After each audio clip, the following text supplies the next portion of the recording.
to welcome everyone tonight to our program, Loss and Legacy, the half-century quest to reclaim a birthright stolen by the Nazis. This is the title of a new book by Sam A. Gronner. The book discusses his family history, spreading from the town of Ilmenau in Germany through to the United States and to Palestine, Israel. Mr. Gronner is going to be discussing his book and his research, the implications of it as well, with Joseph Berger, who is a veteran New York Times journalist, and he is the author of The Displaced Persons and the Pious Ones. During the discussion, you're welcome to use the question and answer box to submit questions. And then we will have a question and answer session following the talk. So we'll start with Mr. Gronner. So thank you, everyone. Good evening, everyone, and happy Hanukkah. I hope you either lit your candle by now or you will after the call. You can do it during. We don't see you. But I appreciate very much Michael's assistance and the whole Leo Beck Institute cooperation with my project. And before we get started, I just want to put a special thank you out to Esty and Sam Silvetsky, who are supporting the program with a generous gift to LBI. And I hope each and one of you can also contribute a little bit what you can. I'll be happy and I'll turn it over to our moderator, Joe Berger. Take it away, Joe. Okay, well, thank you, Sam, for asking me to talk to you about the book. And thanks also to the Leo Beck Institute, which is, you know, as for those who don't know it, the foremost archive of German Jewish culture. And thank you for hosting us. Now, many memoirs have been written by survivors and their children about the survivors' experience before, during, and after World War II. I should know because I wrote one. But not many have been written about a distinctive aspect: the effort to reclaim what was lost, to restore something of that vanished world, to restore the survivor's sense of dignity after they were so terribly brutalized and humiliated, and to achieve a sense of vindication. And Sam has written such a memoir about his father's effort to take back a department store that the family owned in the city of Ilmenau that had effectively been stolen by the Nazis. So my first question to Sam is, tell us about that department store and why it meant so much to you, to your family, and what it meant to Ilmenau. Okay, Joe, thanks. Well, the store has a lot of history because it was essentially a family enterprise. And if I can just introduce you to some of the characters in my story, I'll do that now. It's just an introduction to the family. Let's see, you have certain people here. Okay, on the left bottom is Samuel Gronner. He is my grandfather. He's the son of Hermann Gronner, who had a family in Silesia. And Samuel left home at age 22, around 1907. He came first, he stopped in a town, Ilmenau, Oelnitz, and then he ended up in Ilmenau. And on the right, on top, is Meyer Sandler, an obviously more religious person. And his son, Wilhelm Sandler, had actually gone to the same area. And first he worked in Coburg for another company, and then finagled his way up to actually own the company. And one of those, their branches was in Ilmenau. And he hired Samuel to be the manager of that store. So it began as a family enterprise and became our inheritance in many ways. Family and work came together, and this is just an extended family. I'm not going to get into all the details, but they're all tied together. So the family ran the business. They had holidays together, and they did very well. And There was a marriage that united the Sandler and Gronner families. that's correct. Wilhelm's sister was Helena Sandler, and he brought her over to Coburg where he lived, and he made a shidduch or a matchmaking with his salesman in the store in Ilmenau, and I guess he arranged the marriage, and the business kind of became the dowry, and that's the connection. The Sandlers and the Gronners, at least mostly it was my grandfather, because a lot of his family, the Gronner family, was in Vienna. But The store that kept was the marriage. the store kept the Sandler name. Am I correct? That is correct. Right. So Ilmenau had a small but thriving Jewish community, and you visited the city, and you have a sense of its past and its present. Tell us about the Jewish culture of Ilmenau before the war, before the rise of Hitler, and its relations with the Christian community. The Jews were very, very assimilated into the town. They did pretty well. They were the bourgeoisie, if you will. Most of them were shopkeepers, clothing stores, just like my family's.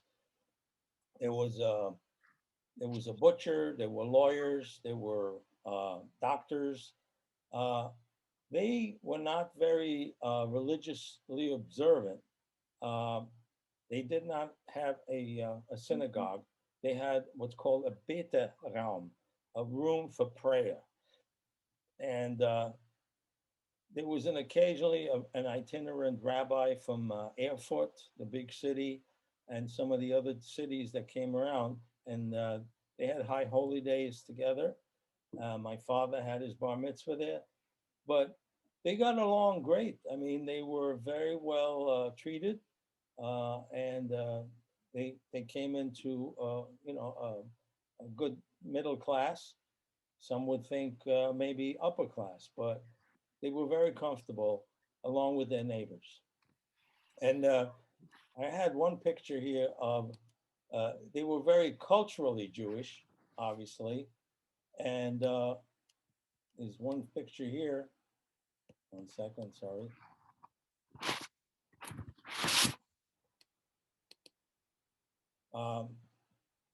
They had a Kegel club, which is a bowling club. That was the Jewish bowling club. It's my grandmother here and my grandfather over here. And it was culturally and socially together, but not really super religious. They did have Shabbats and so forth, but my father, because of my grandmother, you saw her father on the right, Meyer, was obviously more observant. He had been both a shoemaker and a yeshiva teacher. So she brought the tradition to the household. So, by the way, the bowling club they didn't go like bowling for 10 pins the way we do in America with lanes and all that. No, I don't think that existed. It was more like bocce. Whatever. My wife is from South Africa, and they have bowling clubs there too. So I'm very familiar with, and they're not anything like American bowling clubs. They're very very dignified and very sedate kind of exercise. Right. So in 1933, Hitler comes to power, and within a few days, effectively makes himself the tyrannical dictator of the country, despite this democracy that had existed under the Weimar Republic. Well, let me interrupt, Joe, because you mentioned 33. You have to remember there were regional elections in 1930, and that's the first time there were Nazis actually part of the regional government in the state of Thuringia. And so they felt it earlier than the rest of Germany. Interesting. So how did Ilmenau experience the rise of anti-Semitism? My father tells a story of his going to school, and it was interesting that when you, much like the parliamentary elections in Europe, generally you have a prime minister, and they had a Landpräsident who was a Nazi. They formed a coalition government, so they didn't take over the whole regional government, but they got enough seats. They built a coalition, a right-wing coalition, where the governor, what we call a governor, was a member of the Nazi Party, and they had a number of seats in the government. And you would never guess what they would pick for their portfolio. They picked, you would think the chief or whatever. No, they picked the Minister of Education and Culture. And immediately, almost immediately, there was a change, and a mandated change in the whole curriculum. This is 1930, my father's 10 years old. And they have the assembly, and the protocol is you start the school day and with your Sieg Heil ceremony and all that stuff. So that's how that was his first exposure to anti-Semitism, 1930. But then you go on to describe how as the years went by, your father experienced beatings and tauntings, and like other Jewish kids. Well, that came later. That came later, and once let me just show this. It came later because he started getting teased. He had long hair when he was younger, and he started getting teased in school. And the teasing, as the government and the gestalt, if you will, of Germany changed towards Nazism, and they bought all that propaganda, the teasing started getting to be anti-Semitic. And he as he grew up in the school, he got into fights with his friends because he wouldn't take it. He stood up for his heritage, and he wouldn't take any of that teasing. And eventually, it got so bad that his parents decided when he was 16 years old that he should continue his studies in Palestine until the whole thing blew over. They were of the mind that this was a temporary craziness, it'll blow over. And so they sent him to Palestine, where my grandmother's brother, who was an attorney, had already settled. He was an ardent Zionist, and they had left for Palestine. So why do you think this community that had fairly good relations between Jews and Christians turned so quickly? Not quickly, but turned the way it did into hating Jews after years of living well together. Well, that was the propaganda. It was a matter of brainwashing, and that's kind of what my fear is, and that's what drives me today. My father, I never really considered a Holocaust victim until after he died, and we can talk about that later. Because to me, Holocaust victims were people with numbered tattoos on their arms. they had tales of hiding in the woods, so they were saved by righteous Christians. My dad didn't go through any of that. He was already in Palestine in the end of 36, beginning of 37. But after he died, and I did the book and researched it, he made a point that it was propaganda and mind bending that was the root cause. And these people, we just went along and they bought this nonsense with the Jews. I want to quote up, there was a boycott in town. And let me share that screen. Where's my share screen? I lost it. It was there it is. Let me bring this up. Here was a boycott run through the town, kauft by Deutsche, buy from Germans. Whoever buys from Jews is a traitor. And it was a whole thing with Nazi propaganda right out of the Stürmer. And they pointed out all the Jewish merchants in town. And here you see Gronner Samuel and Helena, his wife. And there is also the store itself was Wilhelm Sandler was the name of the store, named for my uncle, my great uncle. So they bought this hook, line, and sinker, and there was peer pressure, if you will, that caused them to change their attitude. Wow. I mean, it's very, very graphic and vivid in your memoir, Sam. Thank you. Now, why did your grandfather eventually sell the store? Well, I may call it that. you need to put. I'm being ironic, but anyway, go ahead. Yes, the word "sell" is in quotes. He thought he was dealing with legitimate people, but essentially it was dictated before Kristallnacht. So it was around in August of 1938.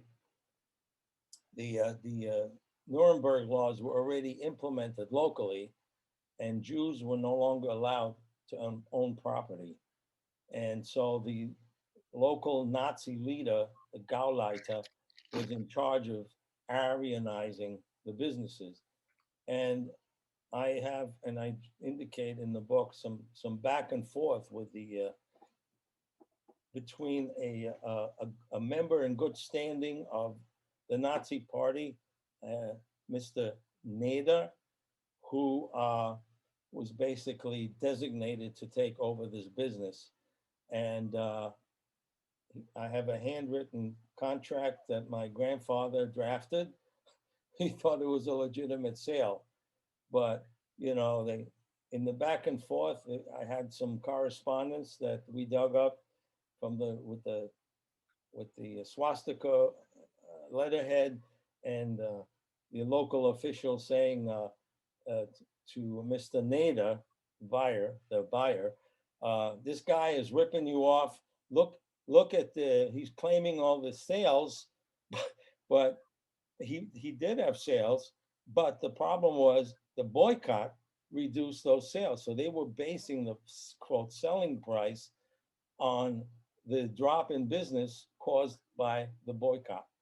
And unfortunately, that's what he had to do. And that was before Kristallnacht. There was a gun to his head, essentially, even if there wasn't a literal gun.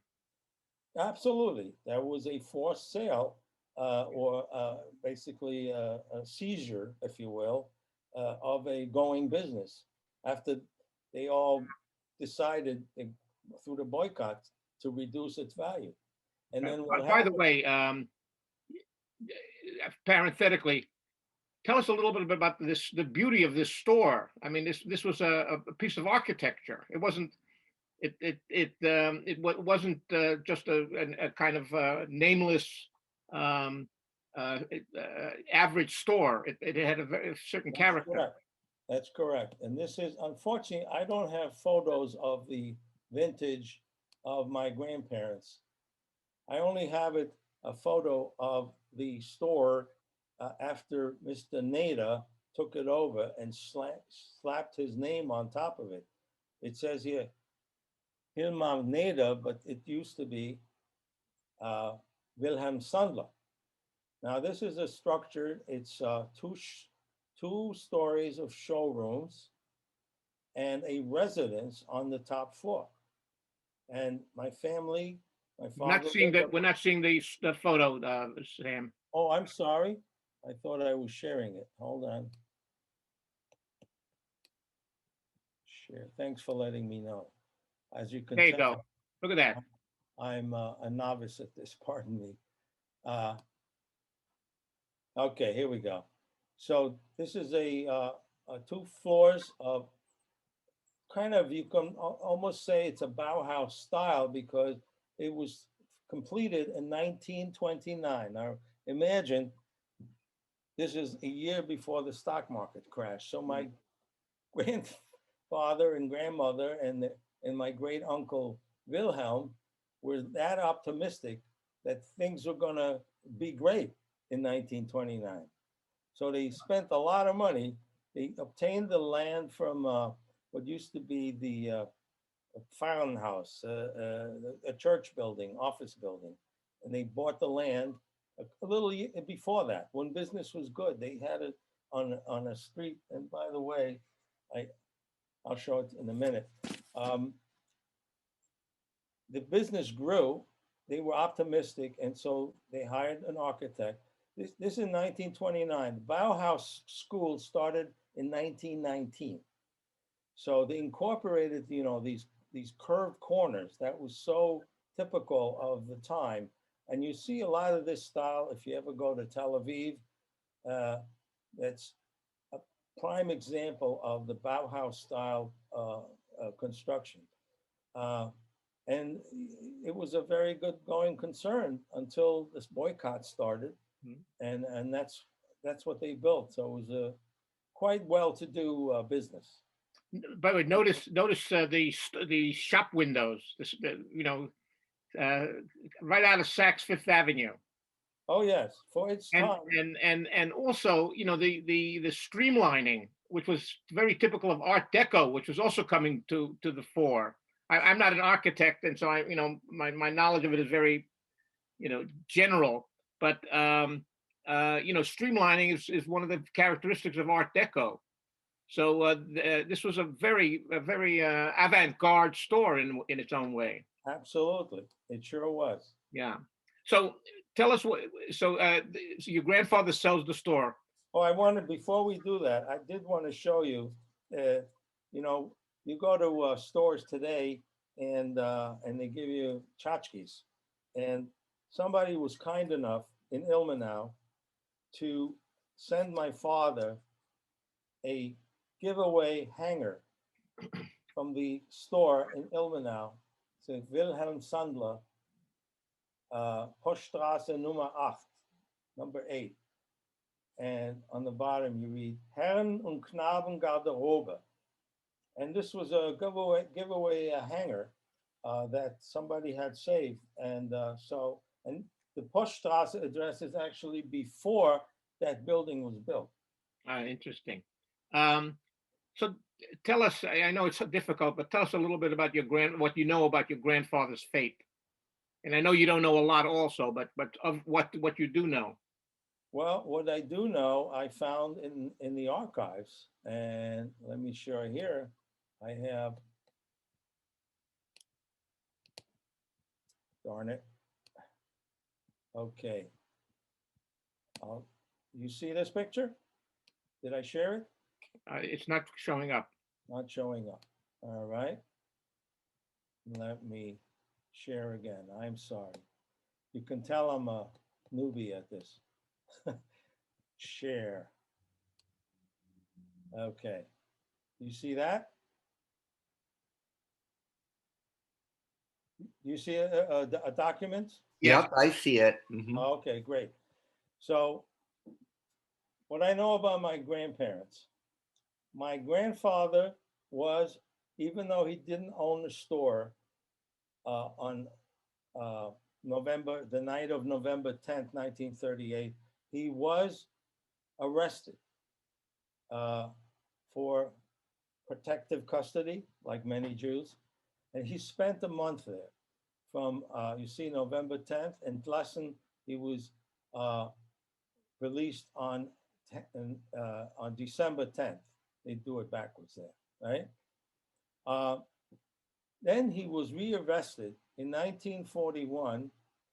And I have the reason he was arrested, he was overheard by somebody reported to the Gestapo that he was talking to a Polish person about the war. Of course, at that time it was wartime. And he was arrested again in 1941 and released on 21 January 1942.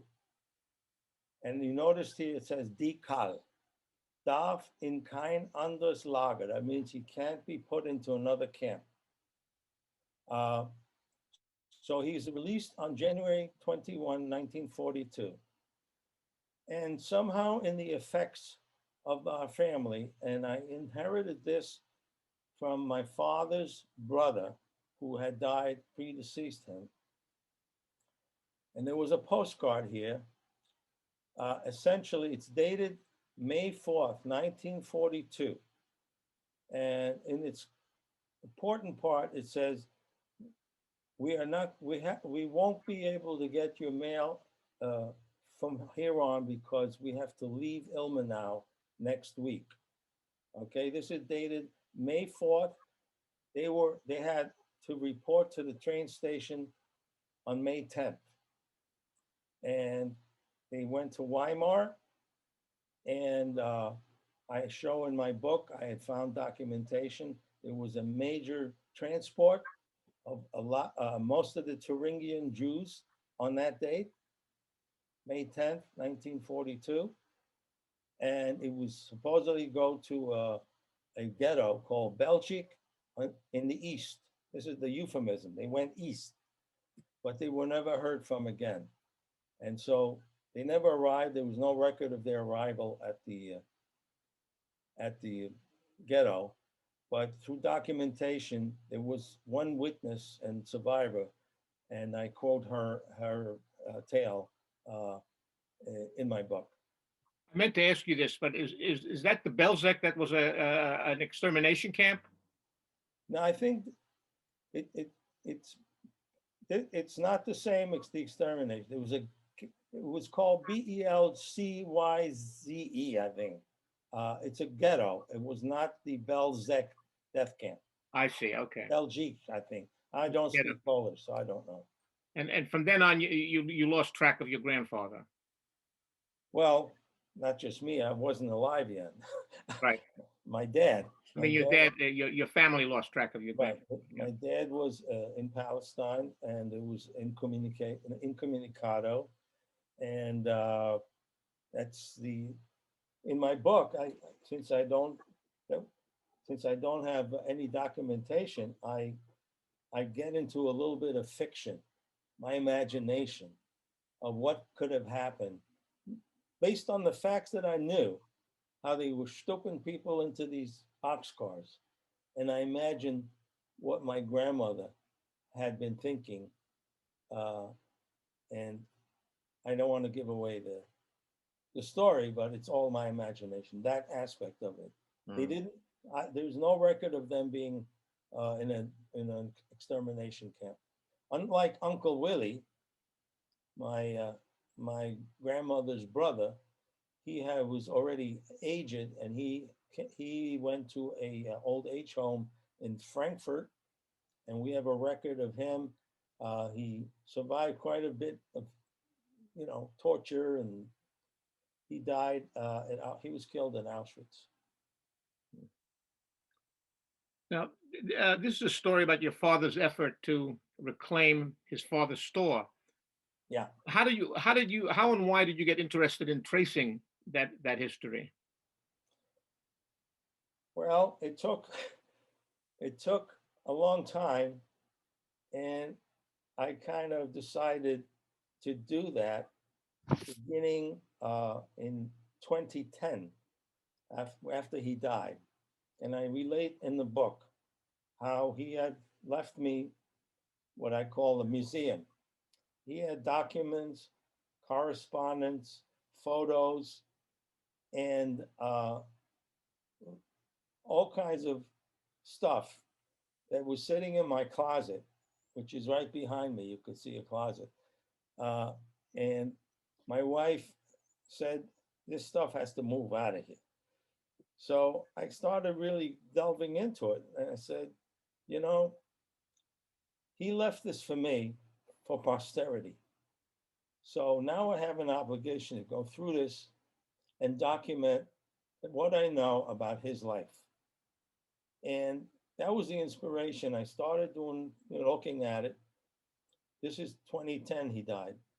2014, I get a call from my son who was working. He had moved out to the West Coast, worked for a company that was based in Spain. And he calls me up and says, hey, Dad, I'd like to go to the town where Opa grew up. I have a business trip to Spain. Want to meet me? So my son is now interested in this. Now I really feel obliged to do this. So that's the reason I went into it, because the story has to be continued. I was left with the story, and I didn't want it to sit in the closet or just get lost. It had a purpose. My father's life had a purpose. And being a journalist, my background is journalism, I felt obliged to sit down and capture his very inspiring story of how he wanted to reclaim what was stolen from the family, his inheritance. By the way, how did he get a hold of so many of those documents, since they had been with your grandfather? The documents I have, my father had received some correspondence about my grandfather's fight to get, to do an agreement with the Nazis. So I have that contract. The rest was some correspondence that my dad kept a long list of letters and correspondence with the East German authorities. Ilmenau ended up being on the other side of the Oder, the wall. It became East Germany. And if you know anything about the history of East Germany, they were a vassal state of the Soviet Union, communist. And whenever anybody wrote to them about the Nazi times, that wasn't us. Those were the fascists. In fact, when I went to Ilmenau one time, I took a side trip to Buchenwald, which is nearby, in Weimar, and they hadn't had the time yet, because this was 1992. They hadn't had the time yet to revise the propaganda that the East Germans were dishing out about their role in the war. And all I saw was signs about the fascists and the fascist this and the fascist that. There was no reference to Jews. That's what it was. Wow. And so my dad, as soon as the war was over and started putting in papers and requests to the authorities, that's what he had. He had these lousy carbon copies, before photocopies.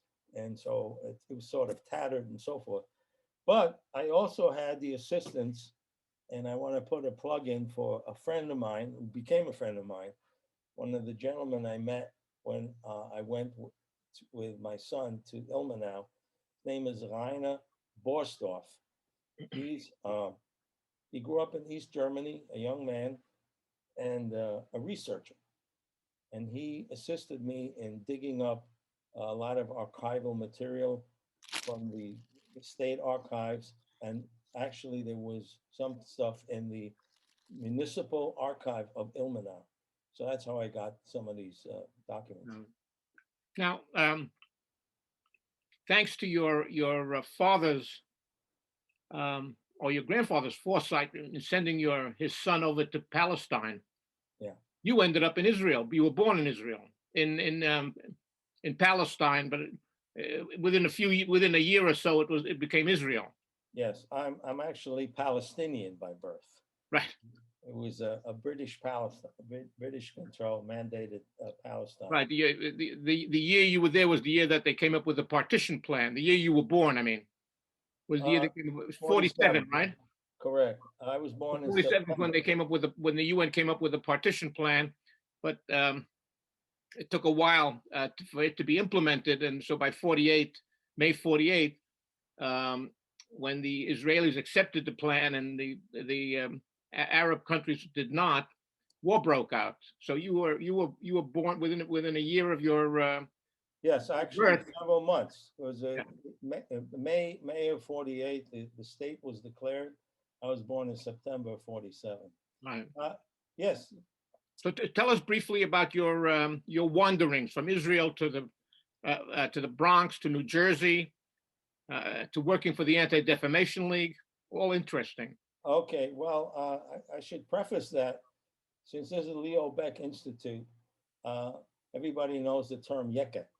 And being a Yeke, I was born to my father. My father arrived in Palestine in 1937 or 36, 37, the end of the year.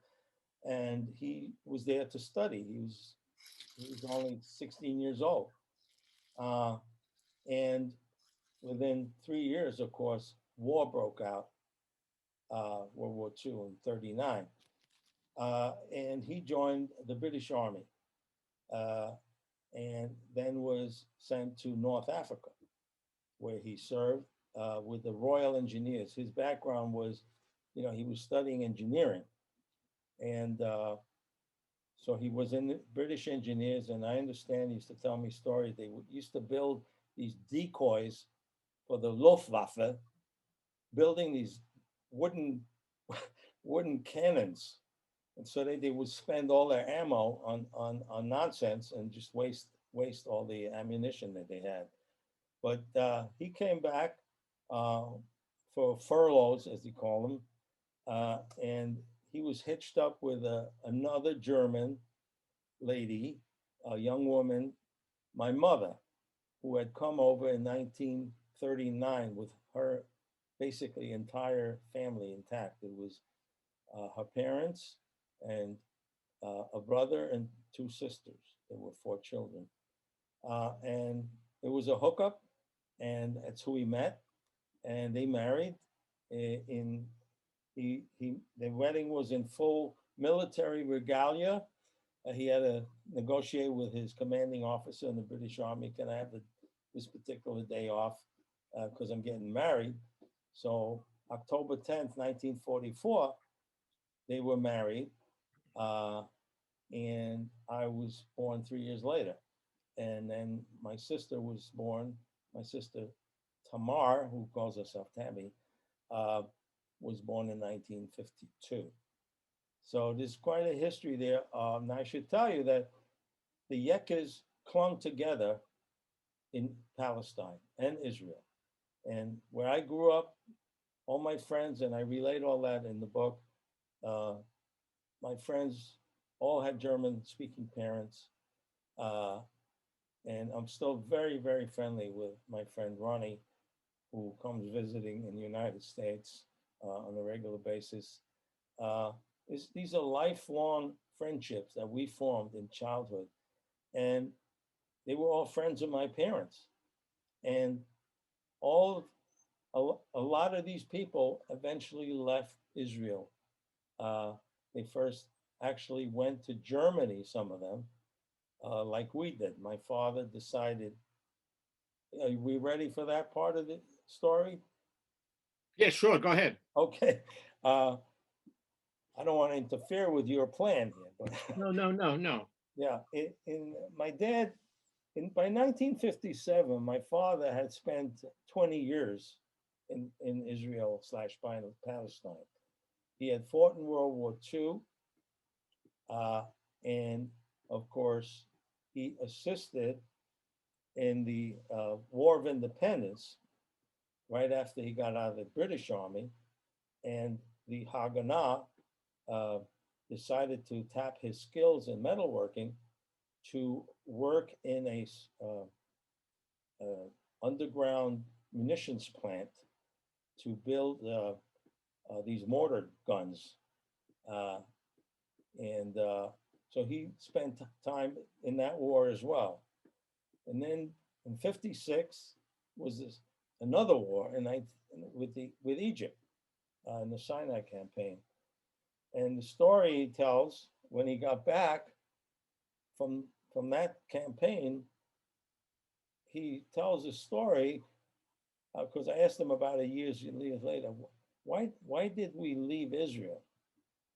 And he tells me, and he eventually told this to the interviewer for the video project, the video memory project from Steven Spielberg. Well, I come home and my son is asking me, and it's interesting because tonight is Hanukkah. It was Hanukkah when he came back from the war, and he was empty-handed. Supposedly, I asked him, Abba, what did you get me for Hanukkah? And he had nothing. And he felt so bad that he made a commitment. All right, I put in 20 years into this country. I'm going to go and reclaim the status that I had about working, in factories and everything else. He's going to improve the lot for his family. And that's when he decided to leave. And the first stop goes to Germany. Now, Germany to me was always, Germany was bad people, right? That's what I heard growing up. Why did they? Because when we were growing up, I said, why did you leave Germany? Oh, they were very bad people. I was too young to understand what had occurred. And that's where he took me and my sister. We moved to Frankfurt. Go ahead. Sorry. A way stop onto the America. How long were you in Frankfurt? We lived in Frankfurt for 2 years. Now remember, I'm now. Was he hoping to assimilate into a German culture at that point, or was just waiting for a visa to America? I have no idea. It wasn't something we discussed. I was 10 years old, so you don't discuss that with your 10-year-old kid. And you didn't ask him when you were older. Well, not in so many words. It all kind of fell into place. My memory of Germany, when we lived there, I write in a book, is very monochrome. It's like a 1950s movie. I don't see colors when I think back of those days.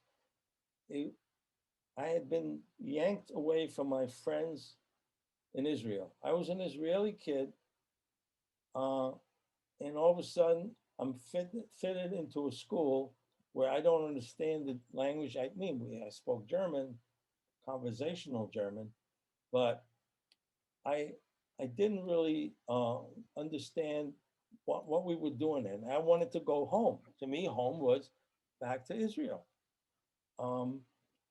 And so he had a business. I understand. I think my sister reminded me. He had some sort of a business that he had worked out with his brother. And I should mention, his brother, Rudy, was 8 years older. And he had left Germany in 1933. In fact, in the book, you'll read that for his bar mitzvah, 1933, my dad was 13. It was his bar mitzvah. And that's when Rudy, his older brother, announced to the family that he was leaving Germany because he had seen what's going on in Königsberg, which is a university town, and he was clerking for a lawyer who happened to be my grandmother's brother, Georg. And both Georg and his family and my uncle Rudy decided, this is it, Germany's not for us. Rudy went to France, and spent the war years in France and North Africa in a labor camp, whereas Georg went to Palestine and my father eventually went to, you know, be reunited with him. But after the war in 1957, when we went to Europe, I was told, we're going to go see your uncle, that I only heard about it. I didn't know him. And they apparently worked some kind of deal with an export-import business. I didn't understand any of it. I'm 10 years old. But we write in the book about, there was my uncle, although he studied law, he never practiced law. Because of the war, everything got interrupted. And he ended up in some sort of cleaning business. And somehow my father and he worked out some deal to bring these cleaning chemicals into Germany. And they formed a company called Hadefa, which is an acronym for Handel Company, Handelsagentur Deutschland, Frankreich. It's some sort of thing. And you would think he was a drug dealer, but because the product was called Drogerweiss. Drogerweiss was a sort of a bleach product, I believe. And so I don't know if he must have had I think the details that you're giving suggest that your father transformed himself from a young socialist into a capitalist. That's indeed when it happened. He remembered what it was like as a kid. He had a very comfortable life. He got to Israel. He spent 20 years living a pioneer life. He became, after the war, he worked in a factory, in a metal working factory, and joined the Workers' Labor Party. It was not the Mapai, which was Ben-Gurion's party. This was the Mapam, which was leftist, almost communist. And in fact, one of the points I make in the book, and I tell the story of how in 1950, because of the strong labor connection, the Histadrut, the labor organization in Israel, had created a joint mission to the United States with the AFL-CIO for Israelis to come learn the latest and greatest metalworking techniques being used in the United States. And he went to General Motors and was briefed on the latest techniques for metalworking. And then he came back. So he was a socialist worker, but by that time, by 7 years later, he became a capitalist again. Right. And I tell the story on our trip to Europe, how he figured out he's going to make a few bucks. He stuffed we stopped in Naples, and he proceeds to stuff cigarette packs into my jacket and into my mother's purse, because he bought them duty free. And now we get off the boat in Naples, and he finds his way through some alleyways, and I see him talking to some lady, and they make a deal, and she buys the cigarettes. He makes a profit, and now he can buy, what do you buy in Italy for kids? You haven't been able to do for your kids when you're living in Israel. You buy Italian shoes. And that's what he did. And that was on from there into a successful business by the time we got to the United States. So what motivated your father to seek a return of the department store to your family? He clearly didn't do it because he wanted to set up shop in Germany. After all, he immediately sold it. Well, that's correct. Well, it was a matter of principle. It was his birthright that was stolen. And that was, in his mind, the inheritance that not only he was due, but my father's children, as well as his brother's son, my uncle had one son, deserved. And like I said, my father started putting in papers as early as 1945, 46, as soon as the war was over. At first, to find out what happened to his parents. And I relate to some of the correspondence he got. Nobody could tell him. All they know is they went out east. That's it. But I believe that's what it was. He was a very strong-willed individual, my father. And that's what I had to deal with growing up. He had his ideas. I think this is a Yiddish word. I don't think it's German. The term is action. Somebody who is strong-willed and it's got to be his way. And by the way, that was a skill that he used very well as a businessman. He was a tough negotiator. He learned some of the negotiation skills in the shuk in Jerusalem and Tel Aviv. You know the game you play. You go to a guy and he's selling some trinkets, and he gives him a price, and my father goes, no. He's ready to walk out. So, oh, well, okay, wait a minute. How about? And that's how it was. That he wouldn't give up on that. He believed, and rightly so, that this property belonged to the family. And the miracle was what opened up the opportunity was the fall of the Berlin Wall in 1989. And now my father at this point knows how to finagle things, right? And as soon as the walls come down, he makes a trip over there in 1990 with my mother and engages the services of an attorney who grew up under socialism. The guy was local in the town in Ilmenau, and he gives him an assignment. This is the story of my family. I want you to get it back for us. And it took a good year and a half, but in 1992, my father, my mother, and I went there to claim the property, and we took a look at it, and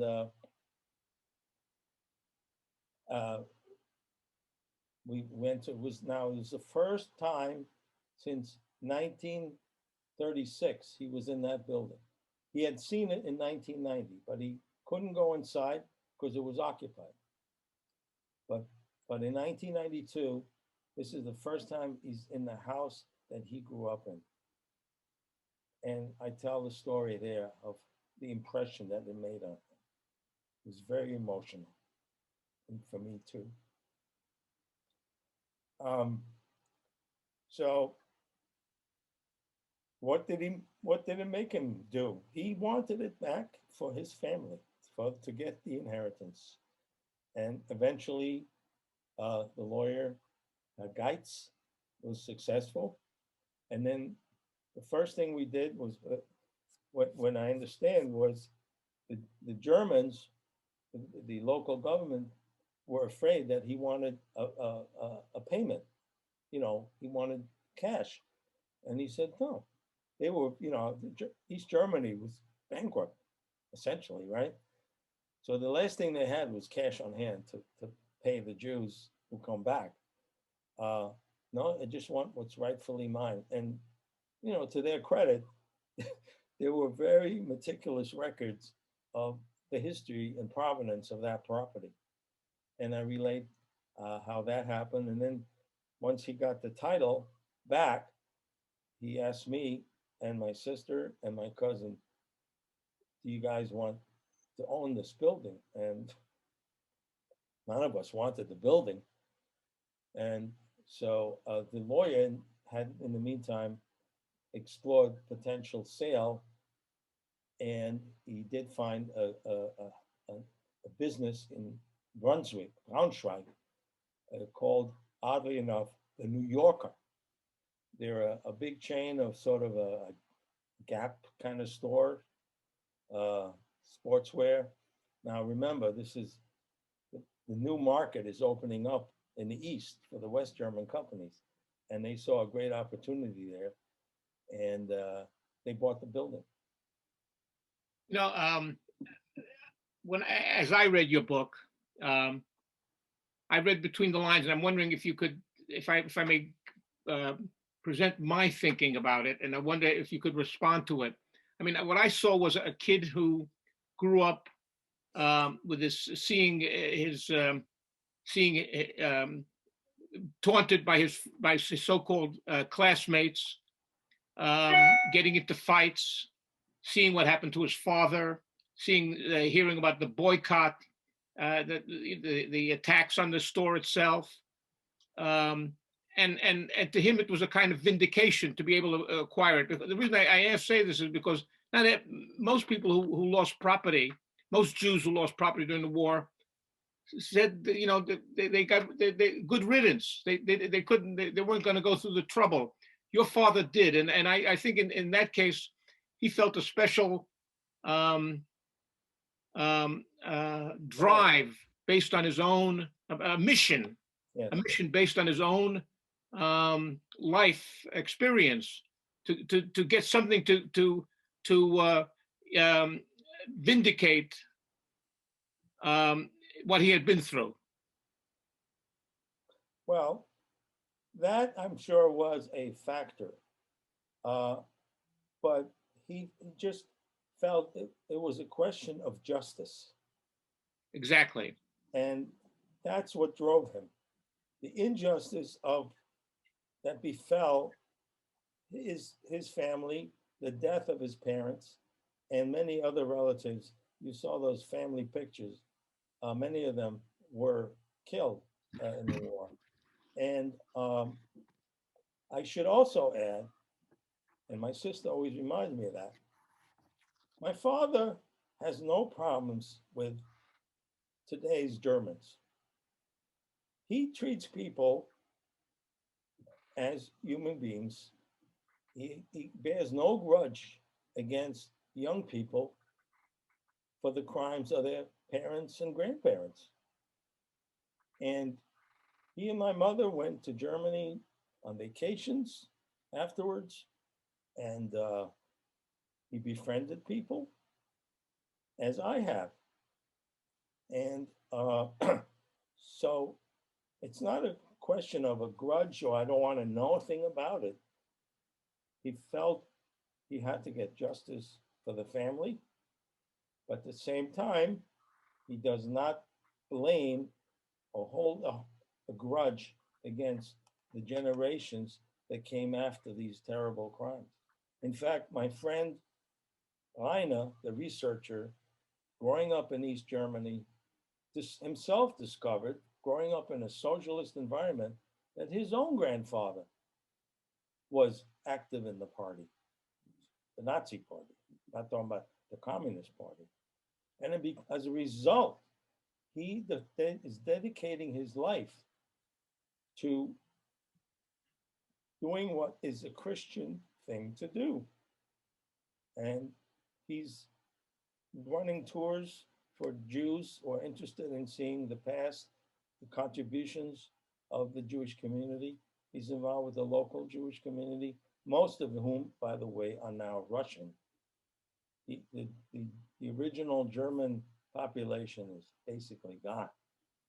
And he got involved with an organization called Gegen Vergessen für Demokratie, which means an organization that fights the forgetting, and it's for democracy, to strengthen democratic values. And in his perspective, it's not only the Nazi period, but it's also the communist period. So my dad had an open mind for the current generation, as I do, but I do see it as a mission of mine, and that's my inheritance. When I talk about the legacy is, yes, the material value that we received when the building was sold and we split. My dad had it, but then after he passed, it went to my sister and me. And Jean-Luc, my cousin, had already gotten his share after his dad died.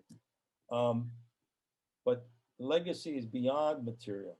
It is the legacy of the lesson that I, now newly discovered member of the second generation, feel an obligation to tell the story, certainly within my family. And that's why I wrote the book. I dedicated to my kids and my grandchildren. I have 3 grandchildren, but also to continue that story as a point, as an object lesson of the power of words to create hateful action. And I was reminded of that, of course, with John Lewis, wrote his article that published posthumously. When you see something, speak up, organize. That's almost verbatim from a speech my father gave in 1988 on the 50th anniversary of Kristallnacht in our little synagogue when my son was 10 years old. At that time, you may remember, on the ballot in 1988 was David Duke running for president, former Grand Wizard of the Ku Klux Klan. And the theme was, can it happen here? And the closing line was, that's what my parents thought, that it couldn't happen here. I'm talking about my grandparents. So, yeah, it's material, but it's also a principle of taking the lesson and confronting that kind of hate speech, not the actions yet. We will need to stop the action by addressing the speech. And by the way, I on one of my other trips to Germany with my sister, I arranged to speak to a group of students in German. It's a difficult thing for me to do. My German isn't that good, but I gave a talk titled Die Macht der Wörter, the power of words. I tried to make it relevant to these kids who grew up there, who are still there. I mean, they're teenagers, and they know the store.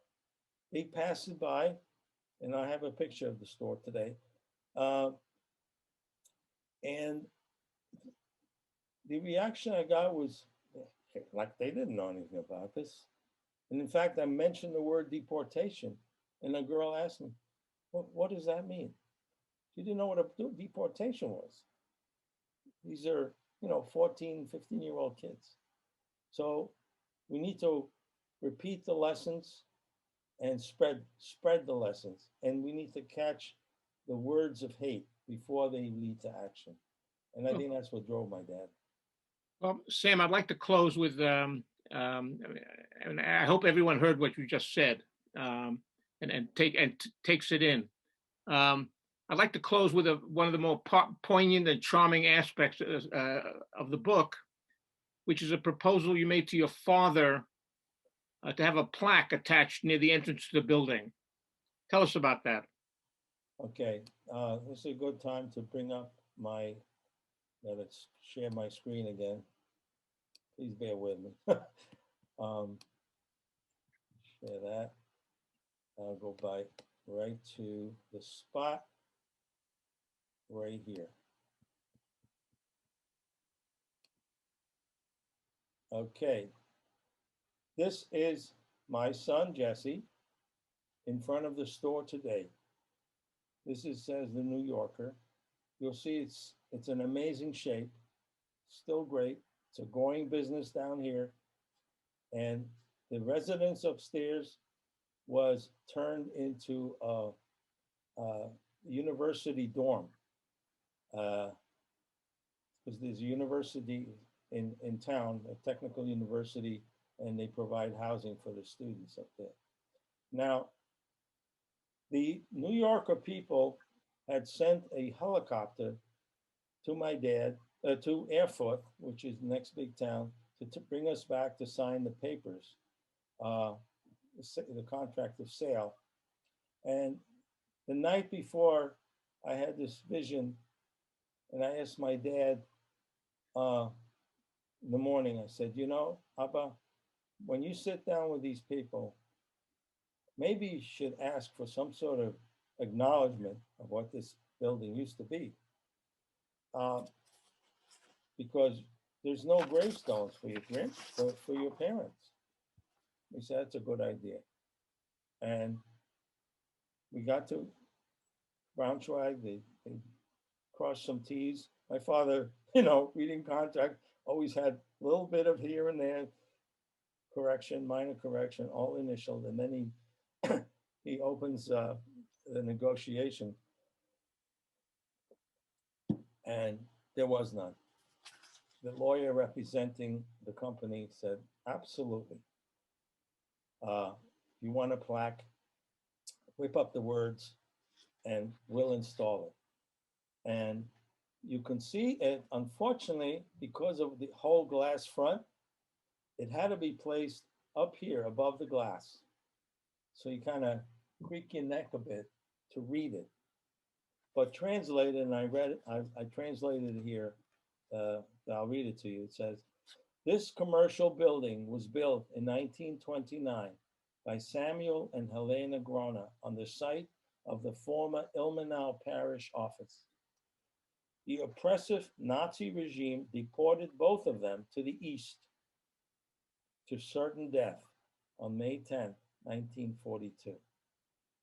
This plaque serves as a remembrance and as a constant reminder to future generations of the need for human and mutual tolerance. Date of dedication, July 1993.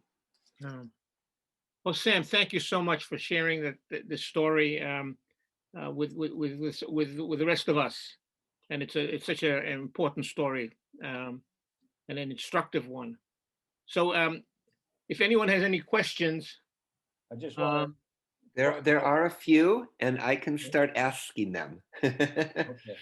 By the way, this picture is of my sister. In addition to the plaque, which was installed in 1993, in 2000, Günther Demnig put in these Stolpersteine, which is all over Europe, for those who perished. And on top of that, the town of Germany, of Ilmenau, had put up a Yiskor plaque. And then you'll see Samuel Gronner and Helene Gronner above that. Although the Nazis tried to erase the Gronner name from Germany, from Ilmenau, it's still very much alive now. Mm-hmm. So the first question, you actually partly have answered, but I'll read the whole thing anyway. I know there is a memorial plaque there, but did you also place Stolpersteine at the home? So we saw that as true. Yes. Were your parents able to collect reparations money from Germany? Yes, they. I don't have the details, but I know that my mom, because I handled her finances after my dad died, was getting the Social Security payments as if she had, had a career in Germany. She grew up in Germany, in Berlin, as I mentioned. Her parents actually left before her because she was over 18 in 1939. So the British insisted they have some sort of profession. And so she studied pediatric practical nursing. But the Germans, the West German government, recognized she could have had a career in Germany, and they did pay her Social Security benefits until she died. Mm-hmm. Another question we have, what is the name of the German researcher who assisted you? Could you say his name again? Was it Reiner? It's Rainer, Rainer, Borsdorf, B-O-R-S for Sam, D-O-R-F. And he has a website, I have to remember it, Jewish Past, P-A-S-T, Finder, jewishpastfinder.com. I can type it in. Thank you for that question. Mhm.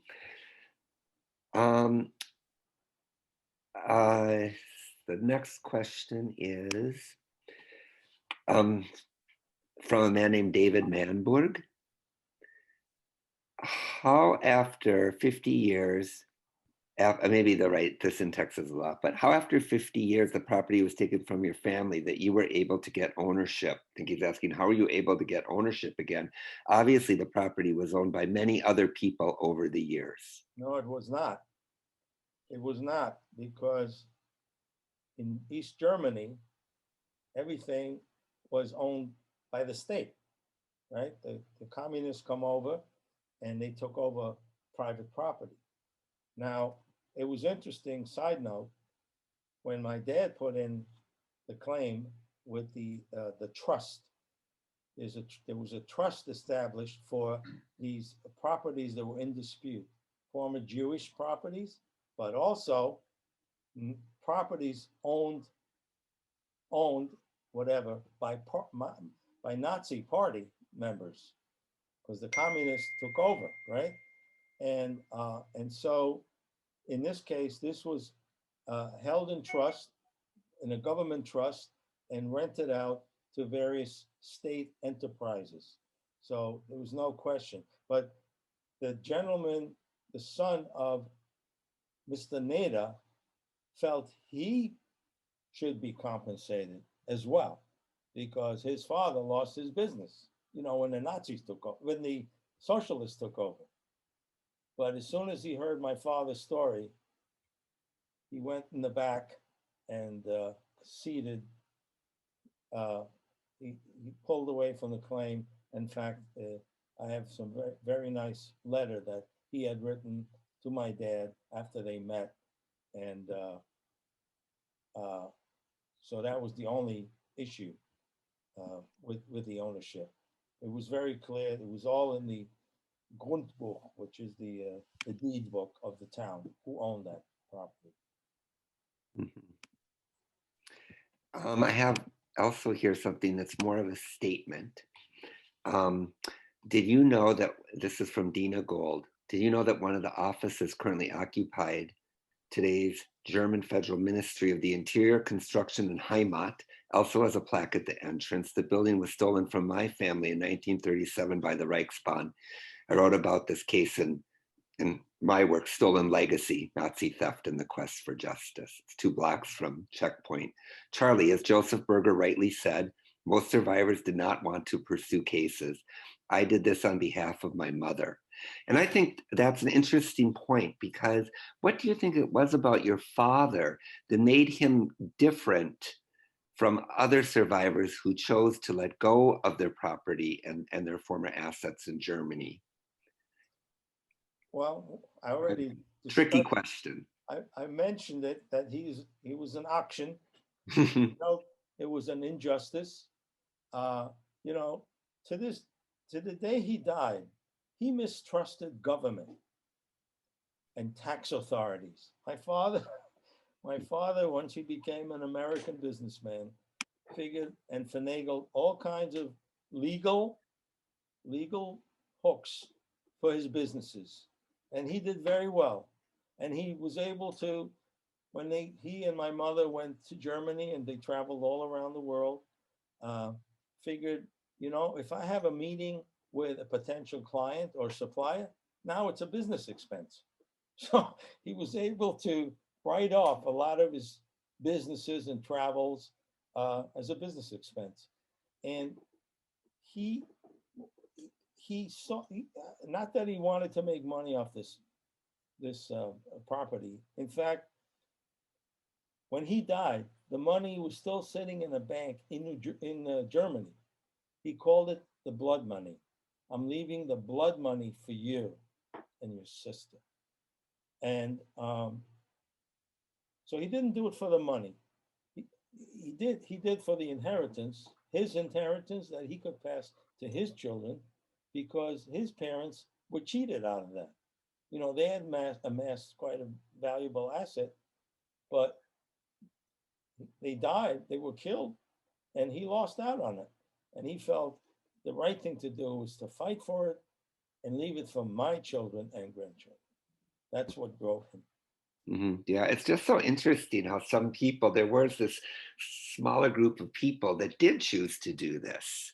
And I think it's just very interesting to think psychologically what makes people different, and choose different options. And again, personally, I mean, like I said, he didn't go through the camps. He didn't see the terrible things the Nazi did. It was all, he read about it just like, we do today. But of course, those were his parents and Yeah. his uncles, Mhm. so forth. When your father went to Palestine, had he previously been part of Zionist organizations in Germany? Yes, Mhm. he was involved with Hashomer Tzair, which made him, already a socialist. And he did come over on some sort of a group. I wasn't able to pin everything down. Lina had found him he had to go to Berlin, and they were looking for people who were had studied Hebrew. He had to study some Hebrew, and they were sort of hashara, what they call preparation for. But he was only 16, so he didn't have to have a profession at that point. So, but it was a special tour, emigration of young people who were going to be building the foreseen Eretz Israel at the time. So, but he was in Ashomer, and in fact, when we lived in the Bronx, he said, "Why don't you go down here, Burnside Avenue? There was what they call a moadon, a meeting place for the Hashomer Tzair, and I did join them too, influenced by my father. And I remember going to some of their summer camps, and actually, I got to go to Carnegie Hall, perform at Carnegie Hall because we were part of the Israel Dance Festival." Mhm. There's another question here. Have you met other people like your father who have been successful in having property restituted to the family in some way?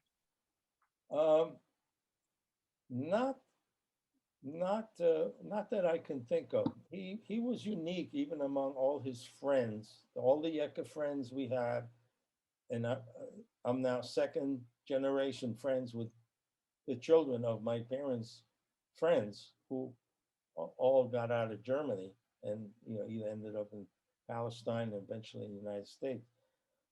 I don't believe that their families really were property owners. Like my father's family. They were probably workers or traveling salesmen. I know my grandfather was my mother's father, my maternal grandfather, who I knew obviously very well. He didn't have a business. He worked for people. One question we have here. Did the author's father immigrate to Palestine with a group? You just answered that, German Jewish teens. Where did he live in Palestine? Well, he started in Haifa because he was going to attend and did eventually the Technion. He was going to be an engineer. But after the war, and my parents got married, they lived in Tel Aviv. And at some point, we moved to a brand new town called Holon, which is named for the Chol. Chol is sand. And we were real pioneers there because I remember there was sand everywhere between us and Rishon LeZion, which was south of there. So we lived in Holon. Today it's part of Tel Aviv, if you will. I mean, it's just megalopolis. We've been there, and I've actually gone back to the house I lived in. I describe all that in the book. Another question has concerns the people who the store was Aryanized by the Later family. Neda, yeah. Is this family, do you have any contact with that family, or was there any communication with them, or are they still in Ilmenau? Do you know? No, Mr. Hartmut, I think his name, Hartmut Neder, Mhm. lives, I don't know if he's still alive. He probably is, because he's about my age, I imagine.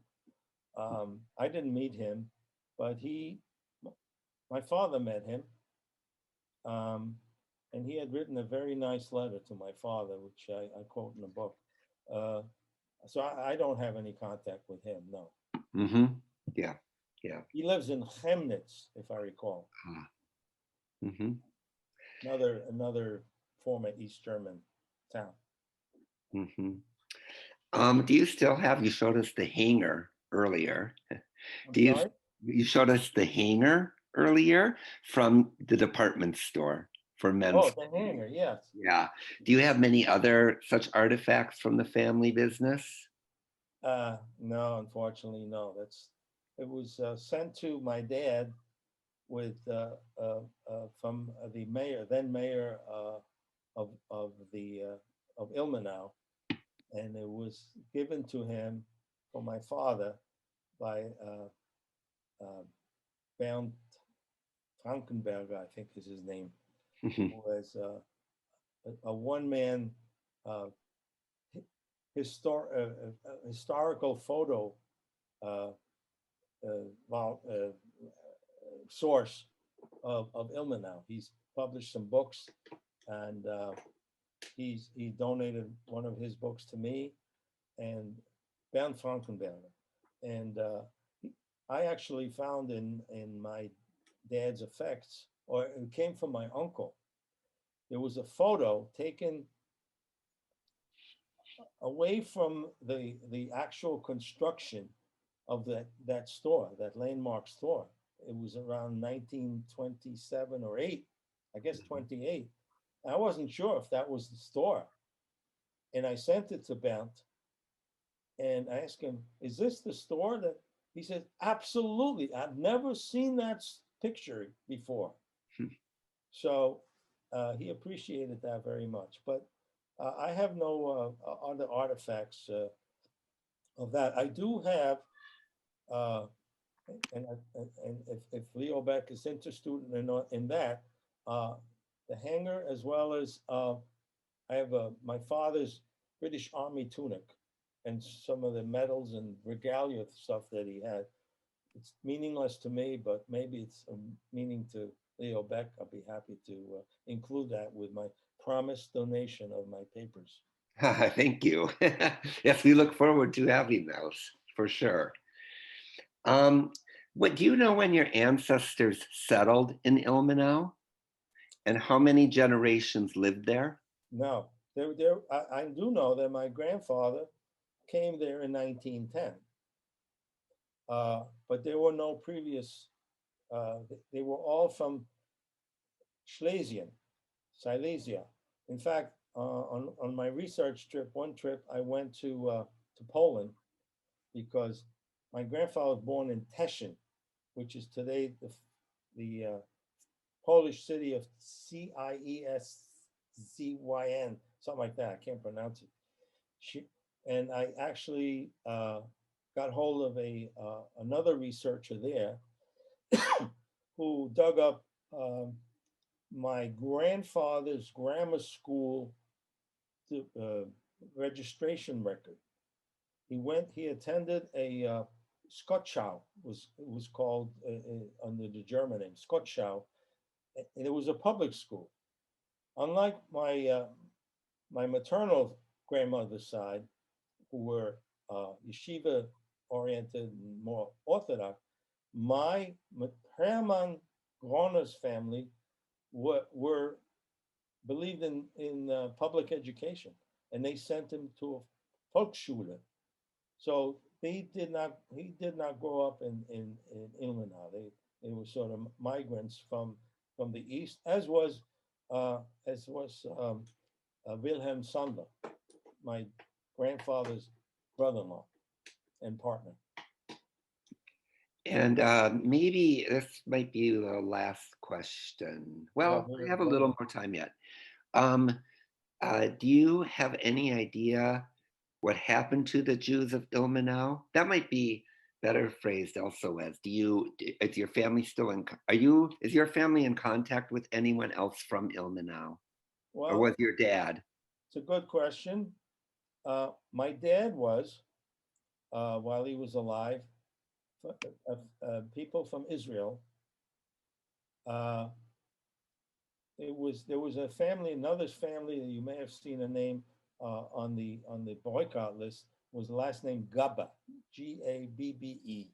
They owned a store as well. The Jews mostly owned, the businesses there.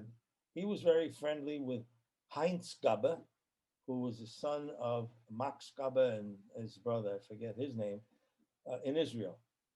I think I met him once, but this was another generation, and I have no contact with their grandchildren. The thing with the Jewish community in Ilmenau, there are no Jews left in Germany, in Ilmenau. I keep saying Germany. In Ilmenau, there are no Jews. There's no Jewish community.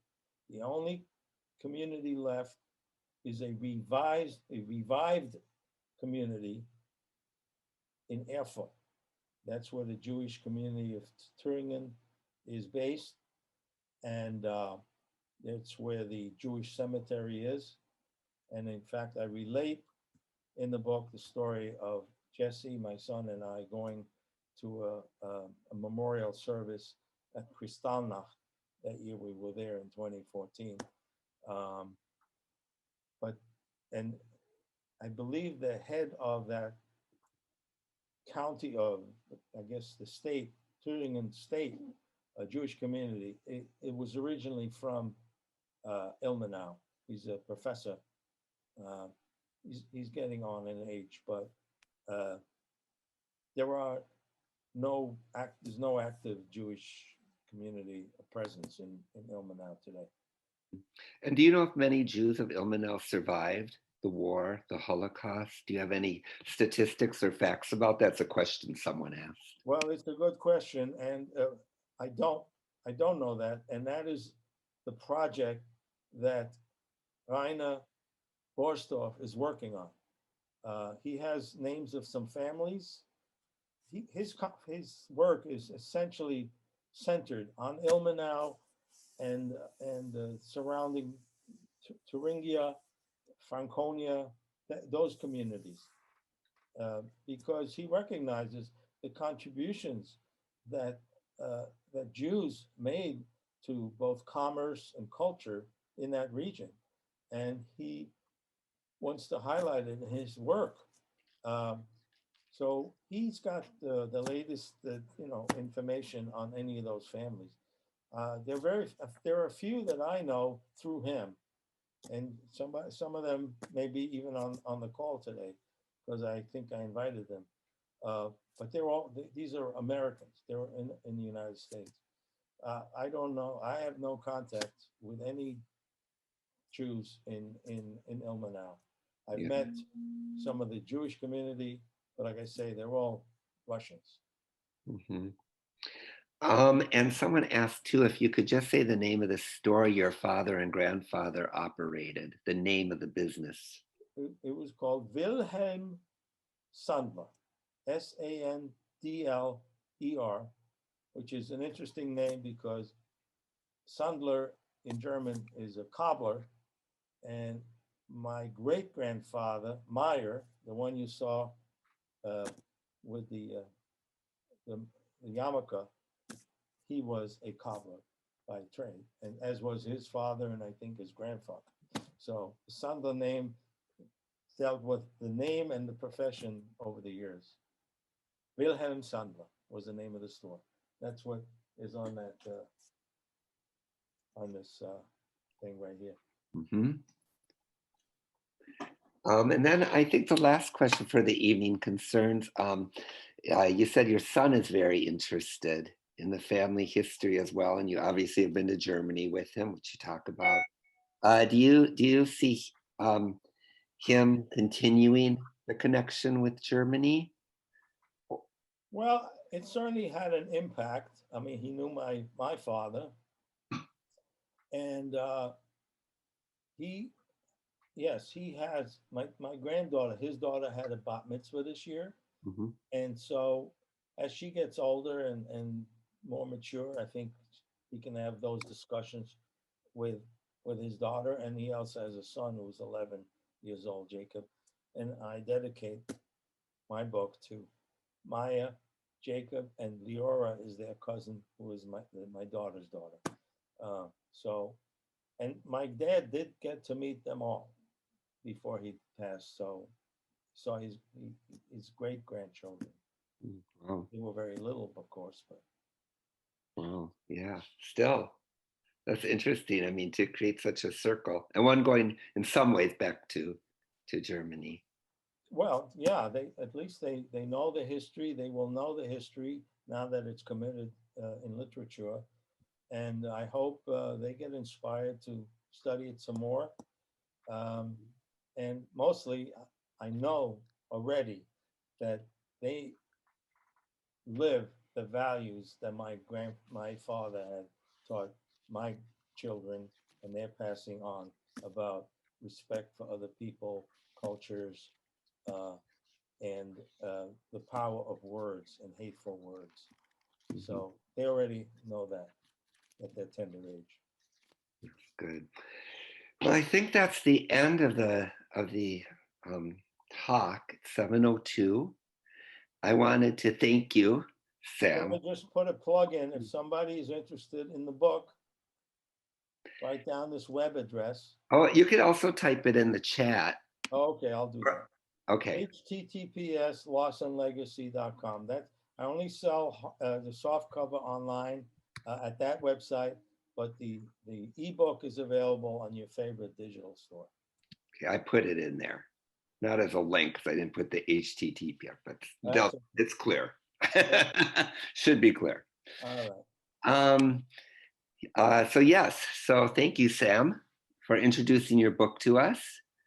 The My pleasure. And Yeah. I gotta acknowledge, all the guidance that you and Frank Mecklenburg gave me in the beginning. You know, Joe didn't ask me why I ended up writing this way. It was Frank. Frank was pushing me to have, because he's a historian, to dig into the past and past. I'm not a genealogist, and I didn't want to write fiction either. I'm not my background is journalism, so I thought I'd write an honest journalistic piece. Yeah. So thanks for that. No, thank you for producing it. And Mr. Berger, thank you for being here and running the panel. This recording, this was recorded, this program. Oh, good. It will be made available. And I am Michael Simonson, the Director of Public Outreach at the Leo Baeck Institute. You can always write the Leo Baeck Institute to be in contact with me. And I wish you all a good night. Thank you again, Sam. And thank you. Happy Hanukkah. Oh, yes. And happy Hanukkah. How can we forget? Right. Thank you.